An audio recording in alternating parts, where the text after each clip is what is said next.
Good evening. Hope you're all doing well.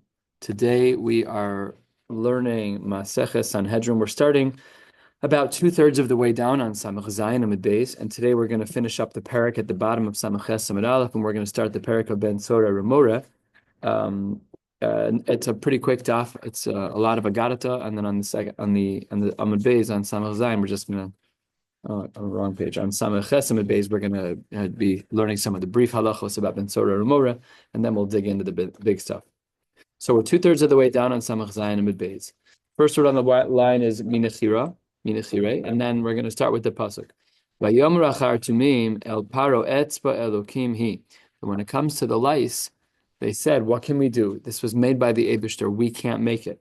So Amar Rabbi Eliezer, mikan she'ein hashed yachol livros beria pachos mikis seora. That a shade cannot make anything, even like a seora, even like a piece of lice. Can't do anything. They're very limited. Rav Papa Amar Ho'elokim, they're even less capable than that. Afilu kigam nami lo matzibari. They can't even make a camel. Now, I would have thought that making a camel is harder than making lice. It says the Gemara, "Hi michne flei." The camels will walk. They can come on their own. They have enough. So they send out some kind of message and kishuf, whatever they're doing, and the animals start walking. But the hi lo michne flei. But the lice are even harder to make. So they couldn't do anything. They were very limited in what they can do. And the Gemara is going to tell a few stories before we get to the two dots at the bottom of the page. Amar le Rebbe, Amar le Rav, the Rebbe Chia. L'didi chazi liahutai d'shakle l'safsira. There was an Arab merchant who took a sword. The gaide legamla. He cut the animal in half. He cut the camel in half. The taraf le betavla, and he rang a bell of some kind, and then the animal stood up to come, and the animal was alive and well. So that's a pretty impressive story. Amar le lebasar hachi. So then the guy said to him, "Yo, did you see any blood and guts everywhere? Dam uparta mihavai. Did you see? Of course not. The guy was just a charlatan. Ella, hahi achiza senaim have. It's a sleight of hand, as we learned on Shabbos. It's not sleight of hand, but sleight of hand. And that is what happened over here. Another story. Zeiri, the Amora, Ikla le Alexandria shal Mitzrayim. He went to Alexandria. Zavan Chamra, and he bought a donkey. Kimata le'ashkuye maya, when he went to bring it to the trough to go drink a little bit of water, pashar bekam gamla duskanisa. The water went through the animal. It actually revealed that the animal wasn't an animal, and rather it was duskanisa. It was a plank of wood. The animal had been built based off of kishuv, so it just looked like an animal, but it actually wasn't an animal. So Amrulay, he went to go return the animal that he bought and tried to get his money back. So Amrulay, ilav zeiri at, if not for the fact that you were zeiri, lo hava mehadrin anach. We wouldn't even give you your rubles back. Mi'ika dezavin midi hacha v'lo badik le amaya. Does anybody buy anything in Egypt without checking it against water? Apparently, it was ABCs back in the day that everything that they made was at risk of being not real, at risk of being something from the world of kishuv. Yanai ikla lehahu ushpiza. Yanai went into this inn. Amar lehu ashkin maya. So he said to one of the waitresses in the room, "Can you please get me a cup of water?" So kribu shasisa. Shasisa was a drink that they drank. It was water that had some mixture of flour in it. And as he was about to drink it, he kind of, out of the periphery, he saw that the woman was saying some kind of incantation. Her lips were moving. That's marchashan. She was whispering, sifavasa, her lips. So he saw she was saying something. So shadapur tamine, he tilted over the cup just a little bit to spill out the water. And what happened was hava akravai. It was actually a cup of scorpions. But because of kishuv, it looked like a cup of water. But the second he poured it out, it turned out it was a scorpion. I guess she didn't see this part. And then Amar Lahu, he said to the waitresses, he said, "Okay, Ano shesai miditchu, I drank your cup. Atun nami shesumi didi. Now you drink what I have for you." Ashke, he gave them what to drink, and Havai Chamra, and one of them turned into a donkey. The woman turned into a donkey, the waitress, whoever was there, the innkeeper. So he decided, this is Givaldik, now I have a donkey. Rachva, he hopped on, took a ride to town, Salak L'shuka, he went to the marketplace. And Asa Chaverta, this woman who was now a donkey, her friend saw her, Pashrale, and she did whatever incantation she did to make it so that she actually turned back into a woman. And then, of course, the optics were very weird because Chazie, what was the sight? The Rachi V'koi A'itza B'shuka. that he was sitting on top of a woman's back in the marketplace. It's clearly not a very good idea. I didn't write this. It's not meant to be comedic. It's exactly how Shas is put together. It is fine. The Gemara then changes gears a little bit. Of course, by the 10 plagues, one of them was Tzvardeya. Now, the problem with this pasuk is that it's written in the singular. It doesn't say Tzvardeim, it says Tzvardeya. So what does that mean? That and the Ta'al and the Tzvardeya was Ta'al that came up and it covered the whole land. Rabbi Lazar Tzvardeya Achasaisa, he shritza umala kol eretz Mitzrayim, and it procreated in such a way where it was able to cover all of Mitzrayim. Ketanai, this is actually machlokas tanaim as to what the pshat is in the word Tzvardeya being singular. Rabbi Kiva Omer, 3 lines from the bottom on Samach Zayin Amud Beis. Rabbi Kiva said Tzvardeya Achasaisa umala kol eretz Mitzrayim. And he says that it was just a very big tzvardeya who also was able to be mashritz. The word hishritz is added in over here after the word haisa. So Rabbi Akiva over here is the same as the presentation of Rabbi Lazar from the line above. That's one shita in the Tanaim, that hishritzo mala kol haaretz kol eretz Mitzrayim, that he procreated, and there were just a lot of frogs. Amar lo Rabbi Lazar ben Azariah Akiva man l'cha'itzel agada. Rabbi Akiva, could you stop with agadatas? We don't need you for agadatas. Kalamidi b'rosecha. Stop what you're saying. V'lech eitzel negoyim v'ohlos, and go deal with the big stuff. We don't need you for the agadatas. We need you sitting in the base medrash, solving our biggest problems, which is negoyim and oholos. And what was Rabbi Lazar ben Azariah's opinion against Rabbi Akiva? Tzvardei achasaisa sharka lahem v'heim bo. And this animal croaked or whistled or did something that was a sound that kind of drew in all the other frogs from the neighborhood, but it wasn't that the animal itself procreated, machlokas. I think the question we should be asking is, what's the difference? If the frog procreated, if the frog whistled to others, so that we need the maharsha, we need other types of those achronim and rishonim to understand what exactly was going on. My nafkamina. Yeah, it's a fair question to ask on an agadata. Torah hivalom on itzarach. We just don't have time to dig in. Now, this last reference on the bottom of Samach Zayin of Amar Rabbi Akiva goes back to the Mishnah that we learned on Shabbos on Samach Zayin Amud Aleph. At the end of that Mishnah, it says that Rabbi Akiva was learning from Rabbi Yoshua about how to do kishuf. You may recall from the Mishnah that Mishnah tells us that they were walking and there was a garden filled with cucumbers and there was kishuf happening there. So the Gemara said that Rabbi Akiva, the Mishnah said that Rabbi Akiva learned from Rabbi Yoshua. Turning to the top of Samach Zayin Amud Aleph, the question that we are about to ask ends 4 lines before the end of the page, and there's a bunch of stories in between. Let's follow along. How could our Mishnah on Samach Zayin Amud Aleph say that Rabbi Akiva learned from Rabbi Yoshua of Hatanya? That's not true. He learned from another person. Let's see who. Rabbi Eliezer. When Rabbi Eliezer, the Tana, was sick, Nichnasu Rabbi Akiva v'chaver of Levakro. Rabbi Akiva and the other Talmidim, they went to do Bikur Cholim. Rabbi Yoshev b'kinuf shelo. Rabbi Eliezer was on his canopy bed. You can even see the word kinuf and canopy have the same core shorish of kuf nun fei. Vehein, I wonder if canopy in modern English is derived from Hebrew. I think there are a lot of words like that. The word movil in Hebrew and mobile, very similar. The word maven and mavin, there's a lot of words like that. So Yiddish than Hebrew. Mavin? No, but maven coming into English came as part of Yiddish, not because I don't know how it's used in Yiddish. Is that used in Yiddish? Maven is somebody who knows what he's talking about. In English. I'm just saying that the root word is a Hebrew word. It's not a Yiddish word. Ani mevin otcha. Right. Well, I know that. Yeah. But I'm saying how it got into American English was not because it was, I have no idea, but this word kinuf and canopy, like, come on, like it has to be that there's a relationship between them. Canvas a while back also. Canvas, kind of cannabis. Right. Yeah. There was Rashi. That was a French word, though. I don't think the Gemara did. The Gemara use the word? Yeah, could be. Anyways, let's talk about things that are central to today. So Rabbi Eliezer was sitting in his canopy bed, and they were sitting betrakla and shillag. They were sitting in the room right outside. Also, hayom erev Shabbos. It was Friday. It's about to be time to light candles. V'nichnas Horkanes beno. Rabbi Eliezer's son Horkanes went into the room to tell his father, Tati, it's time to take off your tefillin. Nachlotz tefillah. Halabai, we should be on such a level that we are wearing our tefillin in general, and that we're wearing it when we're on our sickbed, right? That's not such a pasha d'zach. So Rabbi Eliezer barked at his son. He said, "Go arbo v'yatza ben Azifa." He rebuked his son Horkanes, and his son walked out a little downtrodden. Amar lehen chavera. Rabbi Horkinus said, "Kimedume ani shedaito shel Abba nitrafa." It seems like he said that his father was losing his wits. Why? Because my father would never leave his tefillin on Shabbos. What's he doing? It's Nisr Shvus, it's Muksa. Amar Lahen, the father overheard his son Hyrcanus talking. Yikes, this is going to be awkward. So the father, Rabbi Eliezer, says out loud, Daito v'das imo nitrafa. I'm fine. You and your mother are the ones who are crazy. Why?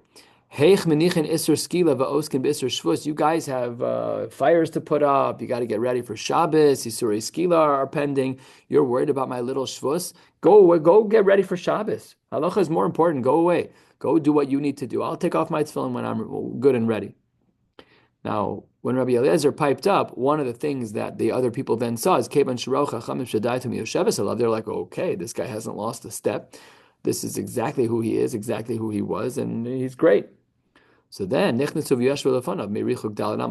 and they sat Daled Amos away. Why did they sit Daled Amos away?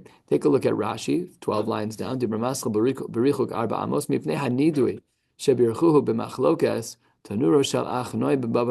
learned this a while back. He was put into Nidui because he didn't listen to the Rabbanim at the time. So they were allowed to visit him, but they had to sit outside of Daled Amos. Anyways, Rabbi Eliezer says to them, Amar Lahu, Lama Basem, why are you guys here? Amrule, they said, Lilmo Torah Banu. We came to learn Torah from you. Amar Lahu, Va'adachav Lama Lo Basem, guys, slackers. If you wanted to learn Torah from me, come learn Torah from me. Why haven't you been here recently? Nobody's visiting the old age home. So Amrule, Lo Hayalanu Pnai. We didn't have the opportunity. Amar Lahen, Tmiya Ani, Im Yamusu Misas Atzman. It would be shocking to me if you died a natural death. Holy cow, that's like a whole other level of rebuke. Yeah, out swinging. So Rabbi Akiva, who is, we'll soon see that he is a person who has a very broad heart. Amar lo Rabbi Akiva, Sheli Mahu. Tell me about my death, says Rabbi Akiva. He asks Rabbi Eliezer, tell me about my death. And here we begin to see the sharp insight of the truth. Amar lo, Rabbi Eliezer says to Rabbi Akiva, Shelcha kashim yishalahen. Your death is going to be harder than their death. Take a look at Rashi, a Rashi that is a musar for everybody. Rashi, 15 lines down, says, Shelcha kash mishalahen, mipnei shelibcha pasuach ke'ulam. Ve'ilu shimashtani hayisalama Torah harbe. Your heart is open like a ballroom. And if you would have been mishamesh me, Rabbi Eliezer said to Rabbi Akiva, I could have taught you a lot of Torah. Now, hearing that about Rabbi Akiva is pretty shocking. Because at the age of 40, he turned his life around and became Rabbi Akiva with the 24,000 Talmidim. The one that 10 lines ago they said, stop dealing with Agarata, you know how to solve problems in the Goyim and Olos. But Rabbi Eliezer said that Kasha misasar mishalahen, because you have a heart that is pasuach ki'ulam. So this is the musar, because sometimes we make the mistake of holding ourselves in comparison to others, and that is not how we will be judged. We'll always be judged according to our own capacity, irrelevant of how our peers do. It doesn't matter. If my heart is pasuach or less so, then I need to know what my capacities are, and that is where Rabbi Akiva seemingly missed something. Again, I don't say it b'derech gnai. I'm only saying what the Gemara says. But there was a piece of Rabbi Akiva that we can't even fathom because he was so great, that Rabbi Eliezer held that his heart had more room and he should have done more shimush by Rabbi Eliezer. So now he's really not doing well. He's on his deathbed, Rabbi Eliezer. Natal shtezra osai. He took his two arms, v'nichan aliba, put him on top of his heart. Omar, oy lachem shtezra osai. Oy, my two arms. Shein kishtei sifrei Torah sheniglalim. They're like two scrolls of the Torah that are starting to close. Harbe Torah lamadati, v'harbe Torah limadati. I learned a lot of Torah and I taught a lot of Torah. Harbe Torah lamadati. I learned a lot of Torah, but much as I feel like I've learned a lot, v'lo chasarti me rabosai. What did I take from my rabbis? The only thing I took is afilu kekelef hamalakek minayam. It's like a dog licking a little bit of water from the ocean. I took almost nothing from my rabbis. And Harbe Torah limadati. Let's talk about the Torah that I taught, says Rabbi Eliezer. My Talmidim only really took from me, if you take a nail polish and you push it inside the thing and you take it out, how much do you get? You get one drop. 9.9% of the container stays there. When you pull out the brush, there's one little piece of liquid on the applicator. That's it. So he says his Talmidim only took 1/1000th, 1/1,000,000th of what he had to teach. V'lo od, says Rabbi Eliezer. Still more. There's more that I didn't accomplish. I taught 300 different halachos by a baheres, by some type of lesion, part of tzaras, that was an a very strong type of lesion. Nobody ever asked a question. And as well, we're halfway down on Maseches. Not only that, I taught 300 halachos, and according to some, 3,000. Benetias kishuin, in regards to planting cucumbers. Now here we're talking about what we were talking about earlier. Remember what our Mishnah said. The Rabbi Akiva learned from Rabbi Yoshua in regards to kishuf, and they were practicing with cucumbers. So when he says over here that he was teaching benetias kishuin how to take kishuin, he was talking about using kishuf. He was talking about what kishuf actually does. The only person who ever asked Rabbi Eliezer anything about his capacity to do kishuf with kishuin, to do sorcery, to do magic with cucumbers, the only person who ever asked was Yosef. Akiva ben Yosef, yes. So what's the story with Rabbi Akiva and Rabbi Eliezer? Rabbi Eliezer says, Rabbi Akiva and I, or Akiva and I, he would have said, we're walking together. Amar li, Akiva said to me, Akiva said to Rabbi Eliezer, Rabbi, lamdeni benetias kishuin, teach me about how you plant cucumbers. Now all of this is code. He was saying, teach me how, with kishuv, how you do this. We'll ask soon, why is this mutter? Because kishuv should be asur. We'll ask this question soon. So amarti davar echad, says Rabbi Eliezer, I said one thing, boom, nismala kol asad kishuin. That's it. The field is filled with cucumbers, ready to go. Kishuf mamish, straight up. Amar li Rebbe limad tani netias, and you taught me how to plant them. Lamdeni akirasan, teach me how to harvest them. How do I capture them all in? How do I gather them? So amarti davar echad. Rabbi Eliezer says, I said just one word, and iskap sukul on the makom echad, and then everything gathered together. Amrulo, there were other Talmidim at that time, and the Gemara is just going to finish telling this. We've already learned our point over here that where did Rabbi Akiva learn about Kishu from? From this story. It's Rabbi Eliezer. But our Mishnah says that he learned it from Rabbi Yoshua. So we already have our question, but we'll drill down on the question in a little bit. But there were other people who were there at that time. And Amrulo, they all said to him 3 lines into the wide lines, 10 lines before the end of the parak. HaKadur v'ha'amus. A kadur is a sealed leather container. V'ha'amus is another. All of these are sealed leather containers. V'ha'kamiyah, v'tzror hamargalis. This was a bag of pearls that they used to use for some type of refuah for animals. Umishkol eskatana, something that carries small things. Mahu. What is their din in regards to tuma? Because it's completely sealed. Amar le'anein tmein. They still have the din of a kli. V'taharasan b'mashahein. They can become tahor in another way. So this requires Rashi because it's not al pi pshat. Rashi over here says, "V'taharasan b'mashain," 6 lines before the bottom. Klomar im nikru, if they were torn open, chachamim modim shemekablan tuma. They agreed that if it were to be open, then it could become mekabel tuma. When it's sealed, it's not a functional kli. It's not usable, and therefore it's not mekabel tuma. Only when it's a functional kli, and that's when it's torn open, would it ever have a shaychus to becoming tameh. What about minal shalagabe ha'amus mahu? So the way shoes are made now, actually, the shoes I'm wearing, the shoes you're wearing, if you're wearing dress shoes, then they're made around a plate of some kind, something that's shaped like a shoe. So they'll put a sole on the bottom, they'll stretch the leather over it, and they'll stitch it into the, right? So what if the shoe is still on the shoemaker's mold? So is that mekabel tuma? Amar lehen hu tahor. And that was the last thing Rabbi Eliezer said. The last word he said was tahor, and then he died. So says the Gemara. Amar Rabbi Yeshua al Raglav Amar Hutar Neder Hutar Neder. Rabbi Yeshua stood up and said, he was in the room at the time, and he said, "You're no longer in Cherem." Why did he say that? Okay, that's a good question. L'motzei Shabbos, and Motzei Shabbos Pagabo Rabbi Akiva min Kesar Lelud. Rabbi Akiva walked with the mace from Caesarea to Lud, and he was hitting himself, so frustrated that he lost the opportunity to learn from Rabbi Eliezer. He hit himself so many times and so hard until he was bleeding all over the ground.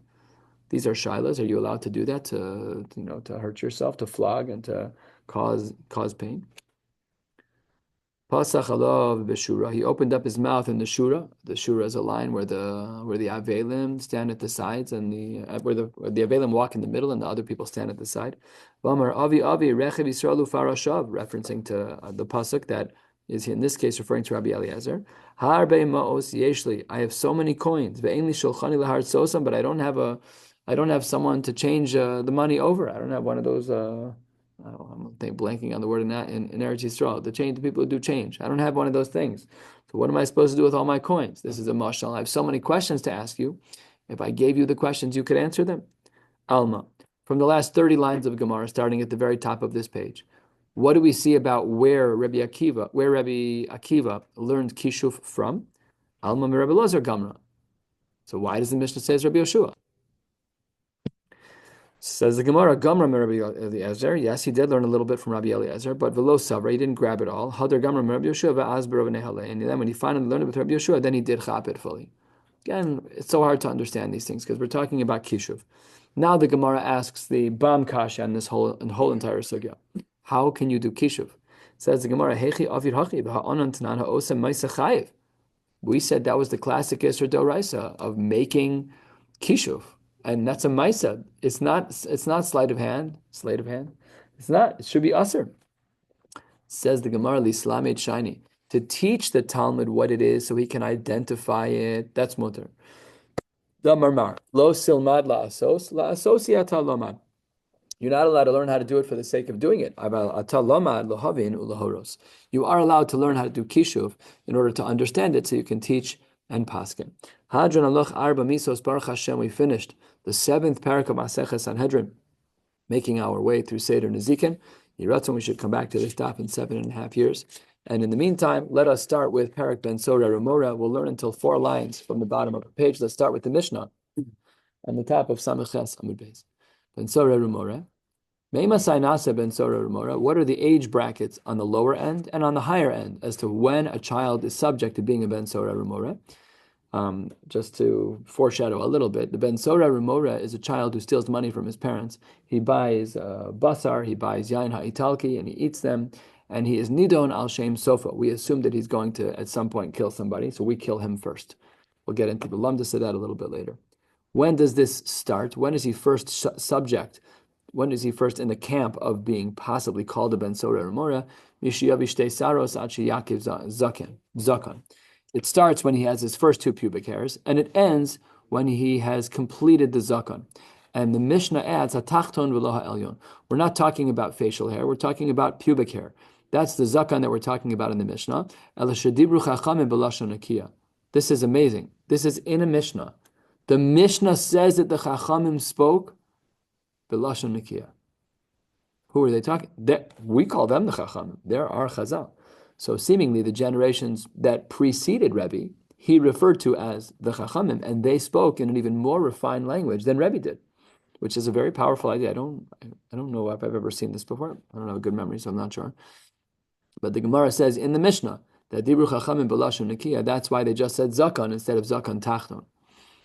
Shene Emar. How do we know that this is true? Ki yeh ish ben.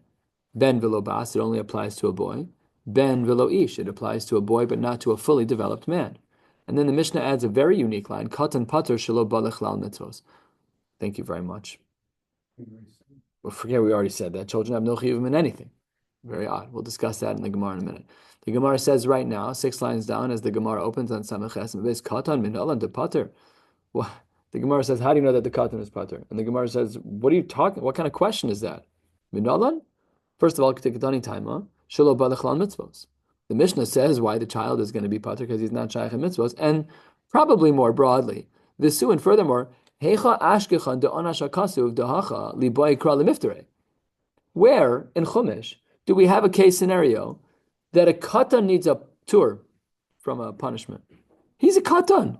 What are we even talking about? So the Gemara opens with this question of, where do we know about the katan from? The question's ridiculous. I don't understand it at all. Anan hachi kamrin, and the Gemara says, Atu ben sora rumore al cheto neherag. Says the Gemara, why do we need to know about a katan that he's pater? Because why is a ben sora rumora killed? Is he killed about the sins that he did today? And as mentioned, that's drinking the tarte marshal basar and the revis yain ha'italki. He's not being killed because of those averos, but al shem sofo neharag. We are projecting that if he's willing to do this, he's also willing to steal more and to kill. So It's a big shiur in and of itself. it's not a shiloh. That's the nature of it's Ben the Sora. that we show. Not this is a. I mean, we haven't gotten to this yet. We will get to it, but this is a mefurish din in the Gemara here that a Ben Sora or Mora is nidon al shem sofo. Also, the whole din of a rodef. I'm going to kill you because you're chasing me. Maybe he won't kill you. No, he's nidon al shem sofo. He's shown himself. He's shown his true colors, and you can be killed. There's a lot of political questions that I'm not going to ask right now on camera about this, but broadly speaking, if you know, like baby Hitler, if you knew him at 6 months old, could you kill him? Right. So these are like philosophical questions, I guess, to some degree. I hope they remain philosophical, but these are the kinds of questions that are really that our Gemara says is nidon al shem sofo. No, apply them as you will. The Gemara says that because we're nidon al shem sofo, v'keven da al shem sofo nerag, maybe afilu katan nami, maybe if the child was 6 years old and he's already showing his true colors, and we're seeing that he's stealing from his parents, and he's taking the car out at 3 in the morning and drinking, and he's a little child, so maybe we would also say about him that he should be killed. So that's why we need a din in our Mishnah to teach us that a katan is pater, even if we see those behaviors. But as a katan, it's not. You can't say nidon al shem sofo for a katan. We have to wait until he's a gadol. The od ben velo ish. Not only that, says the Gemara, that's one reason why we might have assumed that a katan needs a ptur. But there's another one, ben velo ish katan mashma. The drasha that we said in the pasuk is ben velo ish, a boy but not a man. What is a boy but not a man if not a katan? So again, another reason as to why it is that we might need a reason to patra the katan. So then the Gemara says, Amar Rav Yehuda Amar Rav, the Amar Kra, all of this can be explained as follows. Ki ish ben asamuch legvuraso shel ish. This is the drasha of Rav Yehuda Amar Rav. And he says that the drasha of Ben teaches us that it's a boy who's close to being a full man. And that is how we get to the din back in our Mishnah. If we look back at the top of the page of Me'emasai Nasa ben Sora Ramora, developmentally, what is a boy who's close to a man? It's a boy who's starting to grow the se'ar tachton. So from the time of Hevi Shtei Saros until the time that the zakan in the pubic area is completed, that is the time frame, however long it takes, that's the time frame of when a person can be called a ben Sora Ramora. Says the Gemara, V'achi Yakiv Zakan Tachton, V'achi Yakiv Zakan, and then we said Hatachton and not the Elyon. Tani Reb Chia, Achi Yakiv Atara. It should surround the aver like a crown of some kind. And I'm not sure what the visual is meant to be, but it's meant to be that the hair is covering around the aver tashmish.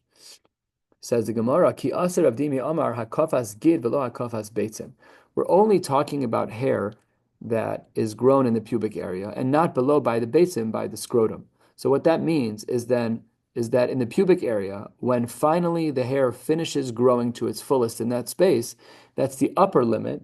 After that point, he can no longer be a ben Sora Ramora. So I'm going to make something up. Let's say the boy begins to see hair at 13 years and one day as his first 2 hairs, Shtei Cyrus. And it only lasts 6 months until the zakan tachton in the pubic area, above the anatomy, there that it's fully grown. Then it only is 6 months to be a ben Sora Ramora. It's a very, very narrow window. So says the Gemara in the name of Reb Chia. Amar Reb Chizda, Katan sheholid, if a katan has a child, and the child grows up to be a ben Sora Ramora, ein beno nasa ben Sora Ramora. So let's say you have a child who's 9, and he has a child, he gets married young and he has a child, and his child, in 13 years from now, dad's 22, the kid's 13, and that child is behaving like a ben Sora Ramora. The din is that there is no din of ben Sora Ramora by the child of a katan. Why? Because Rav Chizda says, Shenemar ki yeh le'ish ben below the ben. The only time you have the application of a ben Sora Ramora is if a man has a child. But if a boy has a child, even if that child checks every box for ben Sora Ramora behaviorally, it doesn't matter. There's no ben Sora Ramora for the child of a person who gave birth when he was a child. So again, a 9-year-old has a child and that child checks every box for ben Sora Ramora. There is no ben Sora Ramora. Says the Gemara, wait 1 second. We cannot learn the din that way because we already used this drasha to teach us right before the 2 dots in the name of Rabbi Marav that Ben teaches us ben asamach legvuraso shel ish. Our Mishnah needs that limud to teach us that a katan is not able to himself be a ben sorah umoreh. Ruchiza, you can't come along now and say that we're using the same pasuk to teach me that the son of a katan can't become a ben sorah umoreh. I need that pasuk to teach me that the katan himself can't become a ben sorah umoreh. Says the Gemara, in Cain says Ruchiza, lemakra ki yel ben leish. My ki yel leish ben. Oh, because the phraseology could have been written differently and it wasn't. We can learn out both. One is the word ben, and one is learned out from the fact that it was not written in a different way. Maybe we should say that there's really only one thing that's learned from the pasuk, and it's just what Ruchizda said. Maybe a katan himself would be shaykh by ben sorah umoreh, and the only exclusion of ben is to teach us that the ben of a katan would not have a din of ben sorah umoreh. That would be a totally different understanding than our Mishnah. Says the Gemara, that's not the case. In Kain nemakra ben ish, ma'ili ish ben, shmami natarte, we can learn out both things. We learn out the din of Rabbi Yehuda Marav that teaches us that it's a ben asamach leish, and therefore our Mishnah gives the parameter that a ben sorah umoreh can only be diagnosed as a ben sorah umoreh between the times of the first two pubic hairs until the times that the pubic hair above the gid, above the anatomy, is full. That's the range. And the second din we can learn is that if a child has a son, that son is not shaykh to be a ben sorah umoreh. We will stop right here, 4 lines from the bottom, at the word upliga. Mir Hashem will pick up tomorrow with yet another daf in Shas. Wishing you all a beautiful night.